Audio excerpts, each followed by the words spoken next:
In the heart of Bavaria, nestled between dense forests and isolated farmlands, lies the haunting tale of Hinterkaifeck, a family brutally murdered, a killer never found, and a century-old mystery that continues to baffle investigators and true crime enthusiasts alike. This is the story of the Hinterkaifeck murders. Andreas Gruber, 63, ruled Hinterkaifeck with an iron will.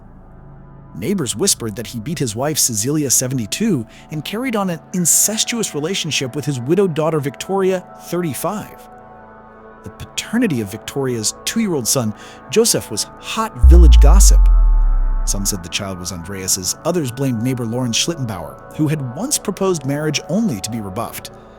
The family's isolation was literal. Their nearest neighbor lived half a kilometer away, and the winding cart track that served as a road disappeared beneath dense pines. 7-year-old Cecilia, Victoria's eldest, trudged that path daily to a one-room schoolhouse, telling classmates that something in the attic kept her awake at night. Although Germany's Weimar countryside simmered with post-war poverty and banditry, the Grubers were relatively prosperous. Andreas hoarded gold marks in a locked wardrobe and trusted no bank. He seldom attended church.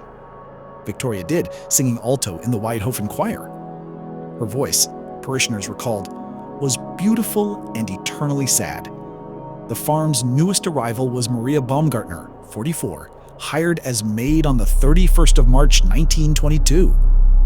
She would not survive the night.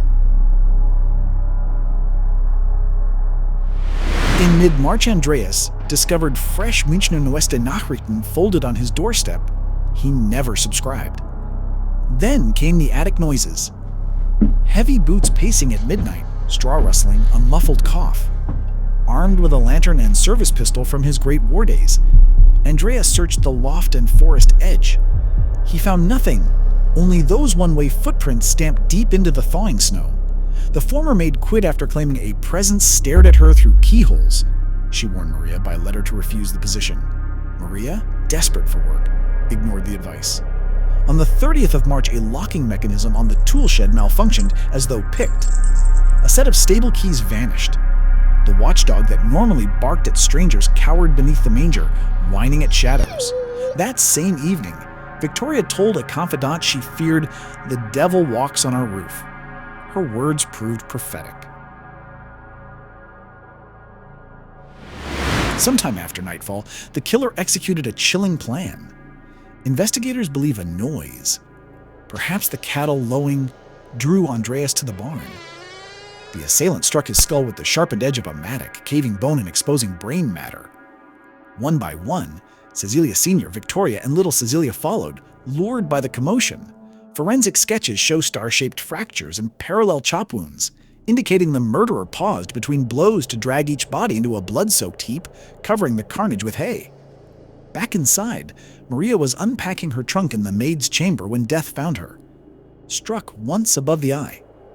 2-year-old Joseph lay in his bassinet. The killer dealt a single crushing blow to the child's face, then placed the cot's lace veil back over him as if tucking him in. The entire slaughter likely lasted less than an hour, yet no one heard a scream beyond the farmstead. A gentle snow began to fall, blanketing the only footprints and sealing the farm in silence. For the next 72 hours, the farm seemed oddly normal. Smoke curled from the chimney. Neighbors heard the mechanical rhythm of the Gruber's coffee grinder. Cattle were fed and milked. Visitors later found the family dog tied up but alive, and freshly cut meat on the kitchen board. Police theorized the killer remained at Hinterkaifeck, living among the corpses, perhaps savoring a macabre sense of ownership. On the 4th of April, Lorenz Schlittenbauer led 2 companions to check on the absent family. When Lorenz unlatched the barn door, he allegedly exclaimed, "I know where they are." He lifted hay bare-handed, exposing mutilated relatives, yet showed little disgust. Later claiming he sought to free their souls, critics argued he might not have touched the bodies had he not known what lay beneath.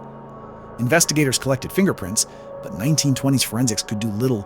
Rain and curious onlookers trampled evidence. Crucially, the skulls were removed for study and lost in World War II bombings. 3 days, with 6 mutilated bodies and not a single scream heard, Someone moved through Hinterkaifeck with absolute confidence. But who?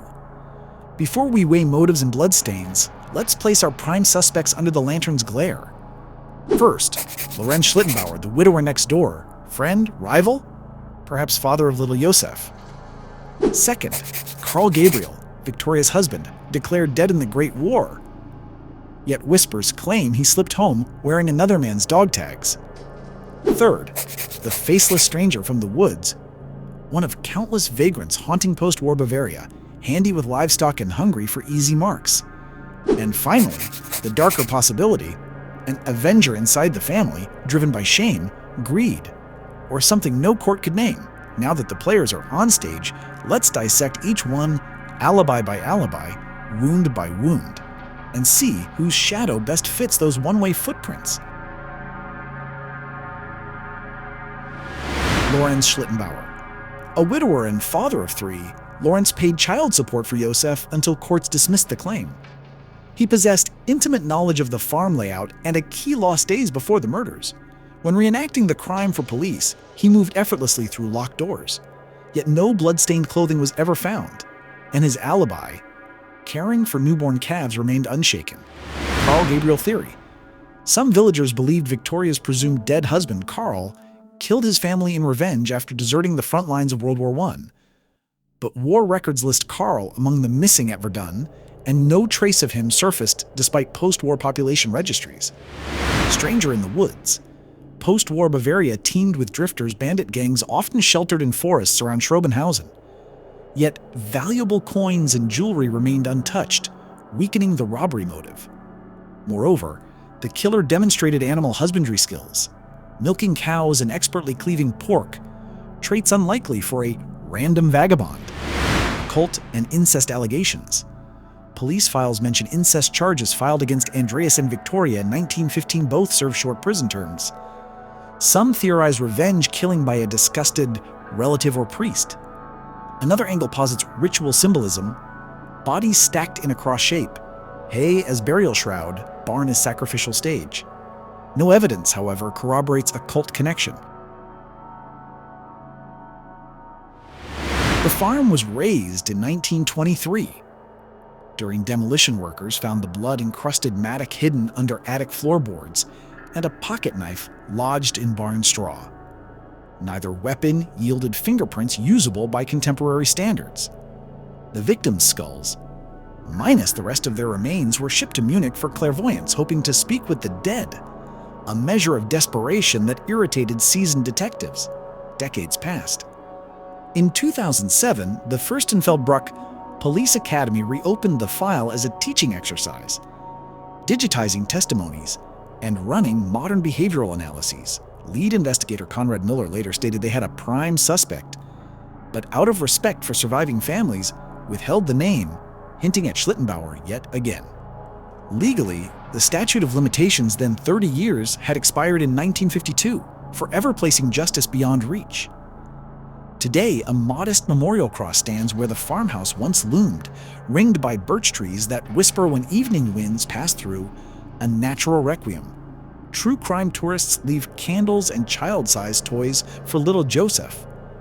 Podcasts, books, and forums dissect every discrepancy in witness statements. Yet the core enigma endures. Who could butcher a family, live beside their corpses, and melt back into the forests of Upper Bavaria without leaving a single definitive clue? Perhaps the most chilling aspect of Hinterkaifeck is not the brutality, but the quiet that followed. The murderer's calm caretaking of animals, the chimney smoke no one questioned, the lull before neighbors dared investigate. That hush still lingers over the clearing where the farm once stood, broken only by the occasional pilgrim who stops, listens, and imagines footsteps in the snow that never lead away. What theory convinces you? Vengeful lover, returned soldier, or something far stranger? Let your voice be heard in the comments. And if you crave more true crime journeys into the shadows, subscribe, tap the bell, and join our growing community of midnight detectives. Until next time, keep your lights on and your doors locked.